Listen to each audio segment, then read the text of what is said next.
अस्सलामुअलैकुम वरहमतुल्लाहि वबरकातुहू। आप तमाम सामईन का हमारे यूट्यूब चैनल दीन की बातों में इस्तकबाल है।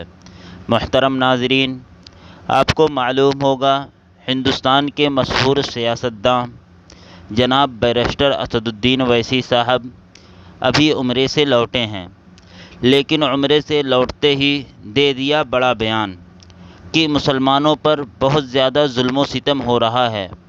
आप पूरी वीडियो देखिए किस तरह मर्द मुजाहिद ने अपनी बात को उठाया है। देखिए, हम कोई नसीहत नहीं दे रहे, बल्कि हमने उनको उनकी संवैधानिक जिम्मेदारी को याद दिलाया है जो भूल चुके हैं।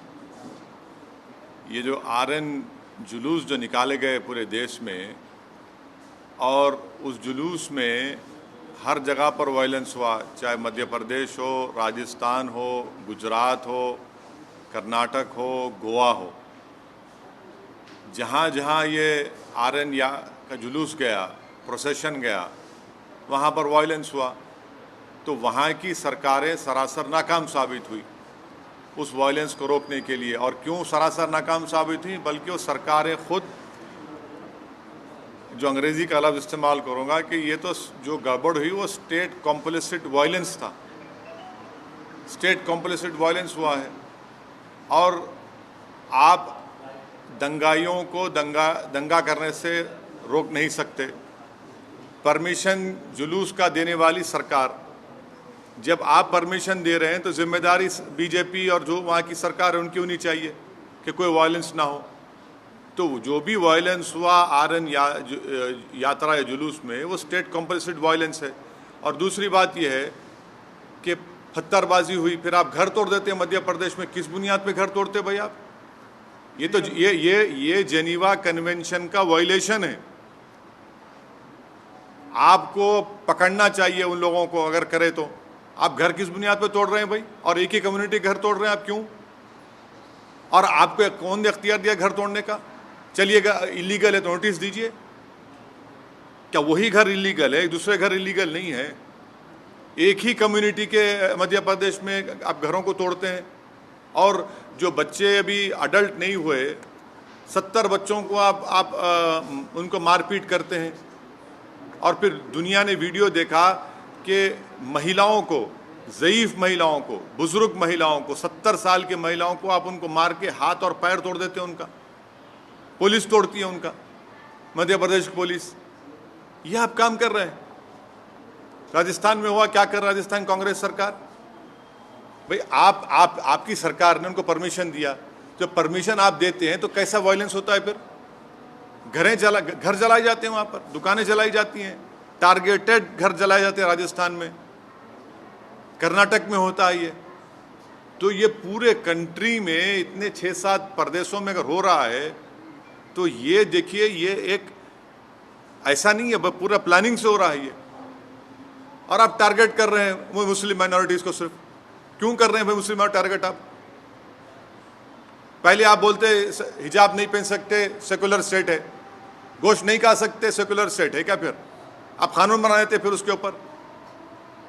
कहाँ पे रुकेगा बात? ये mob lynching, state sponsored violence, अब स्टेट कॉम्प्लिसिट वायलेंस, और संघ परिवार लो इंटेंसिटी वायलेंस कर रही पूरे देश में। ये परफेक्ट कर चुके हैं अपनी चीज़ को।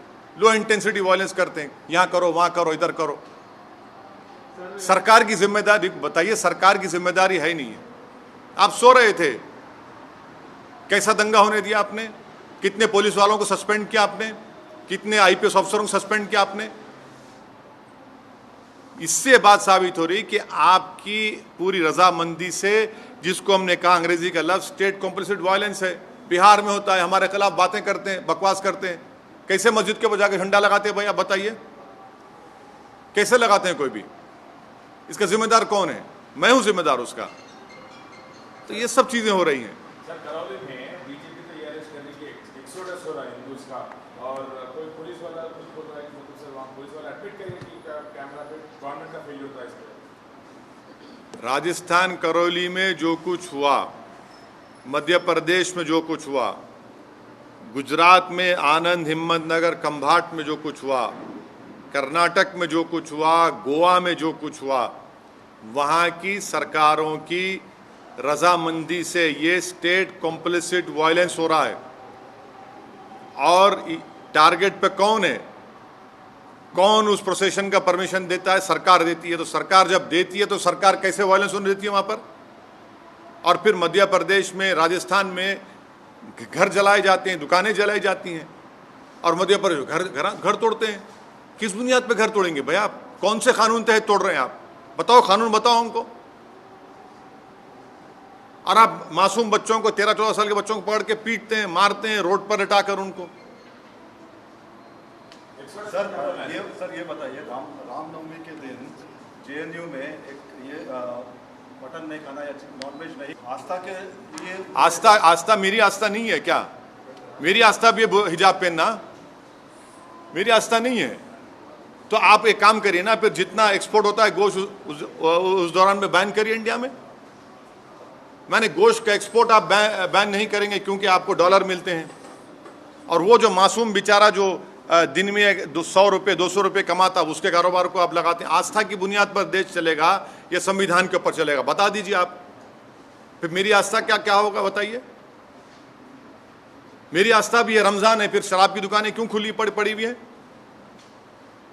क्या देश संविधान से चलेगा या आस्था पे चलेगा? आप यानी आपकी आस्था सबसे इंपॉर्टेंट है और दूसरों की आस्था क्या भाड़ में जाए? आपने हिजाब की बात की तो कहा नहीं भाई यूनिफॉर्म है, फिर यहां पर यूनिवर्सिटी में क्या गोश्त खाना क्या आस्था आ गया? कहां से देश कौन सी राह पे जा रहा है? बीजेपी को, संघ परिवार को हम शुरू से कह रहे हैं कि जिस राह पे आप इस देश को लेकर जा रहे हैं, इससे देश कमजोर हो, और देश कमजोर हो रहा है। ये सरकार की जिम्मेदारी है। तो आरएसएस कहां से सर? हाँ, आप आरएसएस को नहीं जानते, हम जानते हैं ना। आरएसएस का स्टेट वायलेंस बोल रहे हैं। आपको हम बोलेंगे किताब पढ़ो, we our nation defined bunch of thoughts.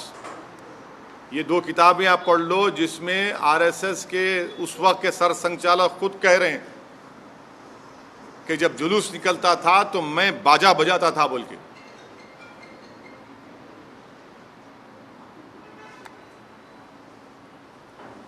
Sir, Pakistan में सत्ता परिवर्तन हुआ है, जो नए वज़ीर आला बने हैं वहाँ, वज़ीर आज़म, उन्होंने कश्मीर का राग अलापा है।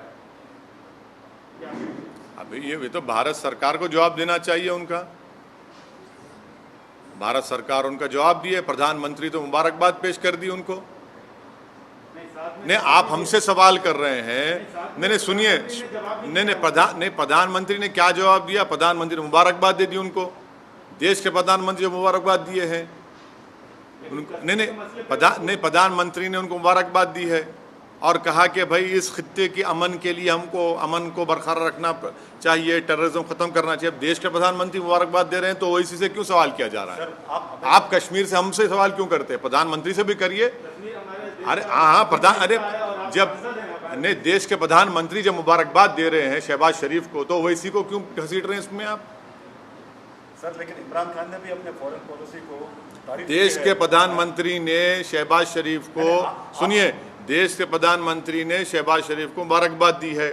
देश के प्रधानमंत्री ने, जब शहबाज शरीफ के बड़े भाई नवाज शरीफ प्रधानमंत्री थे उस मुल्क के, तो अफगानिस्तान से अचानक जब उन्होंने देखा कि शहबाज शरीफ के घर में लाइट दिख रही तो उन्होंने उतर गए, वहां पर दावत में चले गए बिन बुलाए मेहमान बनकर। हैं, हमको क्यों बोल रहे हैं? फिर उसके बाद पठानकोट हुआ, आप प्रधानमंत्री से पूछिए, वो मुबारकबाद दी है। फॉरेन पॉलिसी नहीं, लेकिन अरे हम प्रधानमंत्री ने जो मुबारकबाद दी है शहबाज शरीफ को, असदुद्दीन ओवैसी को क्यों पूछ रहे हैं आप? प्रधानमंत्री चीन के ऊपर नहीं बोलते।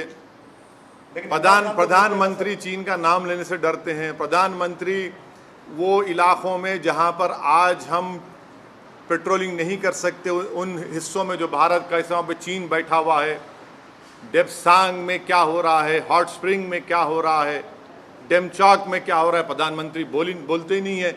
और मैं प्रधानमंत्री से कह रहा हूं कि हम इनकी खामोशी से ऐसा लग रहा है कि कहीं सियाचिन हमारे हाथ से चीन ना छीन ले। ये खतरा है देश के लिए। सवाल इसलिए पूछ रहे हैं कि पाकिस्तान के वज़ीर आज़म ने कश्मीर की बात उठाई और कश्मीर के कई मसलों पर आप सरकार को घेरते रहे हैं। जब देश के प्रधानमंत्री चीन पर नहीं बोलकर शहबाज शरीफ को मुबारकबाद देते हैं तो ये सवाल देश के प्रधानमंत्री से पूछा जाना चाहिए, असदुद्दीन ओवैसी से नहीं। मैं देश का प्रधानमंत्री नहीं हूँ। देश के प्रधानमंत्री ने खुद मुबारकबाद और मीठे मीठे अल्फाजों में शहबाज शरीफ के प्रधानमंत्री बनने पर उनको मुबारकबाद दी है। हाँ तो आप अच्छा आप अभी प्रधानमंत्री के स्पोक्स पर्सन बन चुके हैं, जर्नलिस्ट नहीं रहे आप। मुबारकबाद पेश करता हूँ आपको। तो देखिए, ये सवाल करने का मतलब ये है कि मैं अपनी देशभक्ति को साबित करूं। और प्रधानमंत्री जब शहबाज शरीफ को मुबारकबाद देते हैं उसका क्या बोलेंगे आप? आपकी जबान चुप हो जाती है। आपको उल्टा सवाल करना चाहिए प्रधानमंत्री से, बीजेपी से। दूसरे मुल्क का वज़ीर-ए-आज़म हमारे कश्मीर के बारे में बात उनके सुनिए, उनके उस बयान के बाद ही मेरे देश के प्रधानमंत्री ने शहबाज शरीफ को मुबारकबाद दी। हाँ, देश के प्रधानमंत्री दे दिए ना, देश के प्रधानमंत्री दे दिए, शहबाज शरीफ को मुबारकबाद दे दिए। अब नहीं मालूम, हो सकता है घर में दावत है, चले भी जाएंगे, क्योंकि जब नवाज शरीफ के पास गए थे खाना खाने। कश्मीर वाले मुद्दे पे आप क्या कहेंगे? क्या कहेंगे हम तो शुरू से कह रहे हैं कि 370 हटाना एक कॉन्स्टिट्यूशनल ब्रीच था। बोलिए आशीष साहब।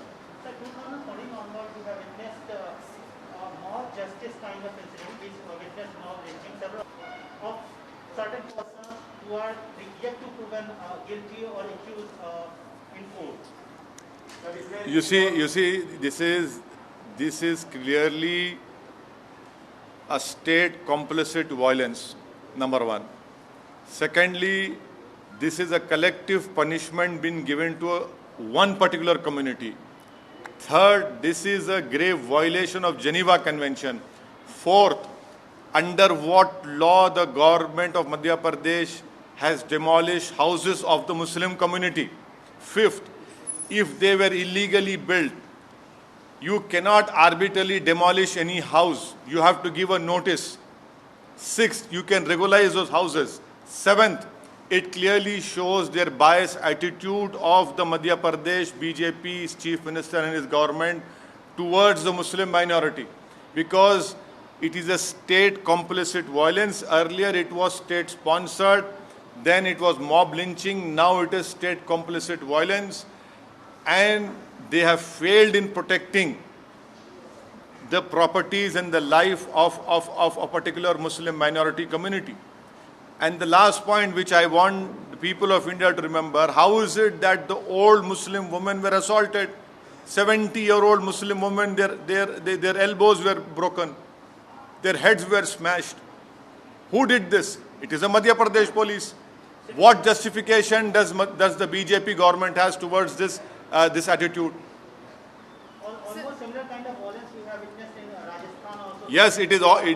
Yes, in what has happened in Rajasthan, Karoli is equally condemnable. Targeted violence has taken place. The Congress government of Rajasthan has supported this state complicit violence. They were the ones who gave the procession permission for RN procession. It is their responsibility, constitutional responsibility, to protect life and limb and to maintain peace, which the Congress government has utterly failed. And it is their responsibility, and whatever violence has taken place, it is the responsibility of Rajasthan-led Ashok Gehlot government. Jharkhand also witnessed such a similar. Yes, not only Jharkhand, even Karnataka, even Goa, even Karnataka. This RN procession permissions were given by the respective state governments, and they have utterly failed in controlling and stopping this violence. There are certain states where we are expecting those states are going for assembly polls. That is not the issue. The issue is that you have to discharge your constitutional responsibility, which these respective state governments have completely failed. This is what I call state complicit violence. And once again, the Muslim community has been targeted in what happened in all these states in this RN procession. Sir Shivraj Singh Chouhan ने bulldozers चलवाए, आप कह रहे हैं मुस्लिम को target कर रहे हो क्या? बिल्कुल। कौन से कानून के तहत आप बुलडोजर चला रहे हैं बताइए?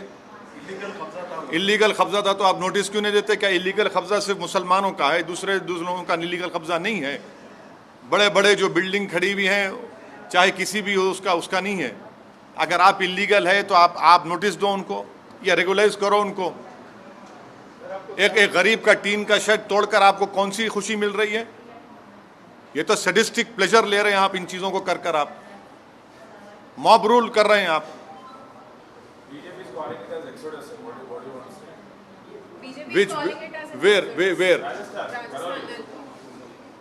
What happened to the violence? If exodus is happening, then what is the Congress-led Ashok Gehlot government doing? How is it that targeted shops were targeted and they were burned?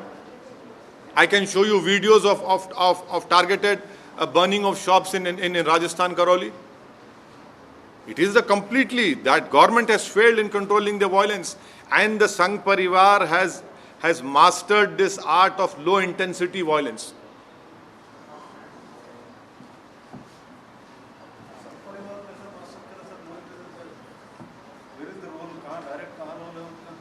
नहीं, पूरे आसमान से आए ना, यहाँ के नहीं थे वो।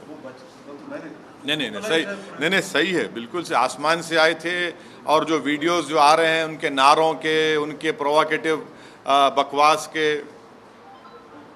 एक जगह भी लोकलाइज जो भी थे वहाँ पे लोकलाइज क्यों? हाँ, और बिहार में मुजफ्फरनगर में वहाँ पर मस्जिद के ऊपर झंडा लगाना RSS वाला था सर वो। बिल्कुल। कौन रहते फिर वो लोग? कौन है? संघ परिवार।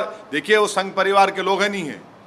आप तो नहीं ना संघ परिवार के। सर, आप RSS को क्यों? संघ परिवार के लोग इस देश में लो इंटेंसिटी वायलेंस करने के लोग मास्टरी हासिल कर चुके हैं। कैसे कोई जुलूस के दौरान में मस्जिद के ऊपर झंडा लगा सकता है? पुलिस क्यों खामोश बैठी थी?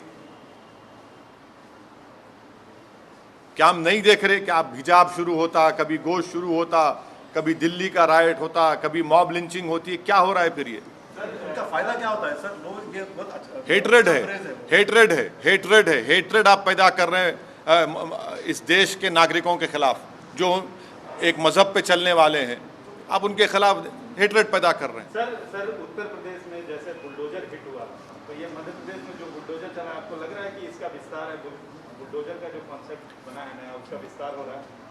अगर आप किसी का भी घर तोड़ रहे हैं बगैर नोटिस दिए, तो वो नंबर 1 एक कलेक्टिव पनिशमेंट है कम्युनिटी के खिलाफ। सेकेंडली, अगर वो इलीगल तरीके से बनाया गया तो नोटिस देने का ये प्रिंसिपल्स ऑफ नेचुरल जस्टिस के खिलाफ है कि बगैर नोटिस दिए उसको तोड़ रहे हैं। थर्डली, आप वायलेंस को रोकते नहीं है, आपकी नाक के नीचे वायलेंस होता है और उसके बाद आप ये सब तमाशे करते हैं। तो ये घर को तोड़ना कौन से कानून के तोड़ रहे हैं घर? बताइए आप। नहीं, मैं दूसरा नहीं, मैं आपको कानून की, संविधान की बात कर रहा हूँ। आप कौन से कानून के घर को तोड़ रहे हैं? बताइए हमको। बगैर नोटिस दिए आप, ये तो जेनीवा कन्वेंशन के खिलाफ है। वो आपकी बात सही है सर। नहीं, मैं सही बोलता हूँ ना, गलत कब बोला हूँ मैं? वो एक मानसिकता जो जैसे बुलडोजर जो यूपी चुनाव में हिट हुआ, तो एक तरह से अप्रूवल मिल गया कि हाँ इस तरह से। मध्य प्रदेश में आप जो RN प्रोसेशन में जो वायलेंस हुआ उसी पर स्टिक करिए। मध्य प्रदेश में जो घर तोड़े गए मुस्लिम समाज के, वो कौन से कानून के तहत शिवराज सिंह चौहान बीजेपी ने तोड़े? बताओ हमको। आपने क्यों परमिशन दिया जब आप वायलेंस को कंट्रोल नहीं कर सकते? अगर वो इलीगल थे तो नोटिस क्यों नहीं देते आप अपनी नाकामी को छुपाने के लिए, आप अपने स्टेट कॉम्प्लिसिट वायलेंस को छुपाने के लिए आप एक कलेक्टिव पनिशमेंट मुस्लिम समुदाय को दे रहे हैं। ये जेनीवा कन्वेंशन के खिलाफ है, ये इंसानियत के खिलाफ है, प्रिंसिपल्स ऑफ नेचुरल जस्टिस के खिलाफ है। इसको हर उस शख्स को जो संविधान पर भरोसा करता, यकीन करता, उसको कंडेम करने की जरूरत है इस हरकत को। आपने मध्य प्रदेश में 70-75 साल की मुस्लिम महिलाओं को सर फोड़े हैं, उनके हाथ पैर तोड़ दिया आपने। 13-14 साल के बच्चों को रोड पर लिटाकर आपने उनको पीटा। ये आपका गवर्नेंस है।